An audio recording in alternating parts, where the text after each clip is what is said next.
राजस्थान से देश के दुश्मनों को पीएम मोदी की चेतावनी। देश की सुरक्षा को लेकर पीएम मोदी ने ली बड़ी सौगंध। पाकिस्तान पर बड़ी कार्रवाई के बाद पहली बार प्रधानमंत्री नरेंद्र मोदी राजस्थान के चूरू में एक रैली को संबोधित करने पहुंचे। रैली में पीएम मोदी के पहुंचते ही लोगों का जोश हाई हो गया और सभी मोदी मोदी के नारे लगाने लगे।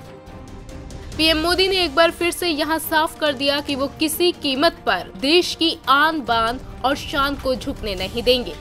पीएम मोदी ने सबसे पहले चूरू की रैली में आए उत्साहित लोगों का अभिवादन किया।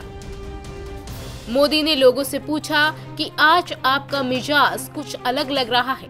मैं आपका ये उत्साह समझ रहा हूँ। ये ऐसा मौका है जब हम अपने देश के पराक्रमी वीरों को सिर झुकाकर नमन करें।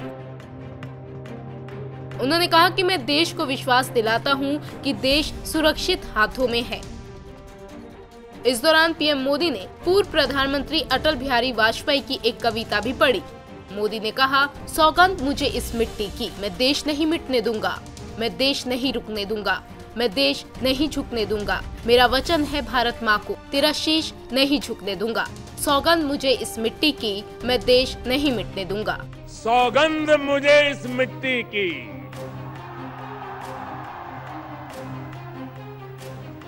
सौगंध मुझे इस मिट्टी की, मैं देश नहीं मिटने दूंगा।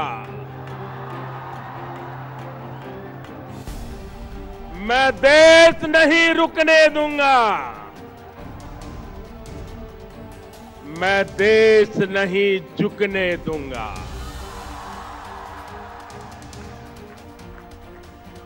सौगंध मुझे है मिट्टी की,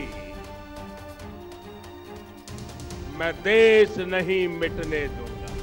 इतने ही नहीं, पीएम ने कहा कि भारत माँ का शीश कभी नहीं झुकने दूंगा। हम ना भटकेंगे ना अटकेंगे, कुछ भी हो देश नहीं मिटने देंगे। प्रधानमंत्री ने आगे कहा कि देश से बढ़कर कुछ नहीं होता। देश की सेवा करने वाले, देश के निर्माण में लगे हर व्यक्ति को ये प्रधान सेवक नमन करता है।